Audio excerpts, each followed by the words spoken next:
नमस्कार दोस्तों, आज की हमारी कहानी है आलसी गधा। ये कहानी है आलस के बारे में। हमें अपने कर्तव्य का पालन करने में कभी भी आलस नहीं करना चाहिए। एक गांव में एक व्यापारी अपने गधे के साथ रहता था। उस व्यापारी का घर बाजार से कुछ ही दूरी पर था। व्यापारी हर रोज गधे की पीठ पर सामान की बोरियां रखकर बाजार जाया करता था। व्यापारी का स्वभाव काफी अच्छा था। वो अपने गधे का अच्छी तरह से ध्यान रखता था। वैसे तो गधा भी अपने मालिक से बहुत प्यार करता था, किंतु समस्या ये थी कि गधा बहुत ज्यादा आलसी था। गधे को काम करना तो बिल्कुल भी अच्छा नहीं लगता था। गधे को तो बस पूरा दिन आराम करना और खाना ही पसंद था।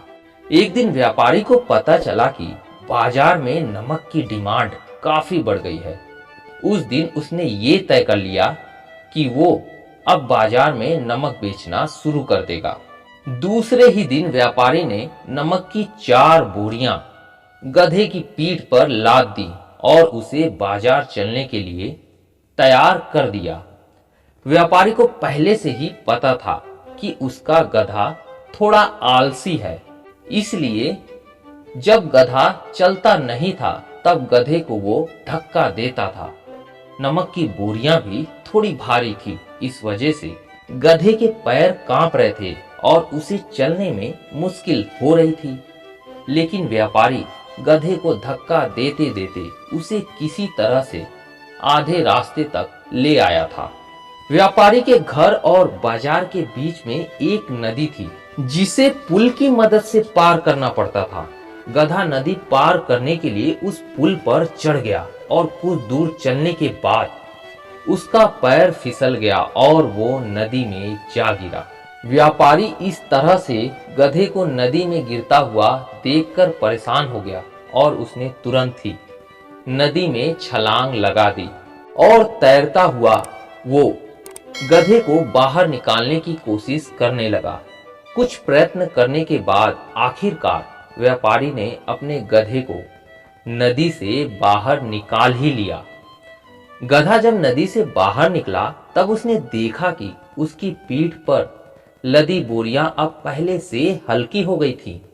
पानी में गिरने की वजह से अब सारा नमक पानी में घुल गया था और इस वजह से उसकी पीठ पर का सारा बोझ अब कम हो चुका था। दूसरी तरफ सारा नमक पानी में घुलने की वजह से व्यापारी को अच्छा खासा नुकसान हो चुका था। अब उसे आधे रास्ते से ही घर वापस जाना पड़ा।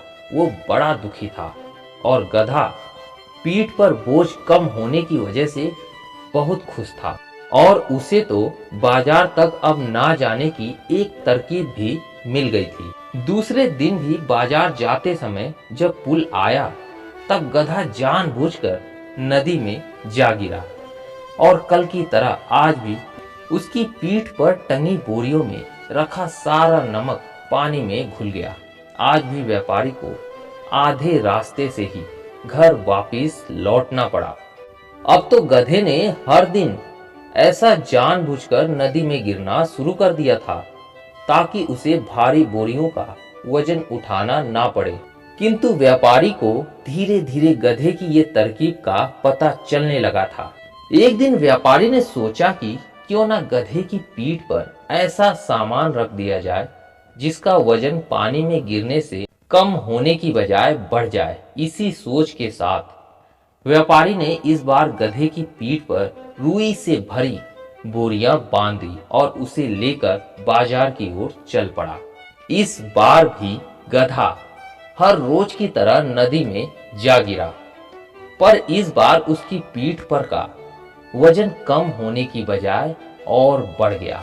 इस बार गधा समझ नहीं पाया कि आज ऐसा तो क्या हुआ कि मेरी पीठ पर का वजन बढ़ गया। व्यापारी ने अगले 3-4 दिनों तक ऐसा ही किया। उसने गधे की पीठ पर नमक की जगह पर रुई से भरी बोरियां बांध दी और जैसे ही गधा नदी में गिरता कि उसकी पीठ पर का वजन बढ़ जाता था।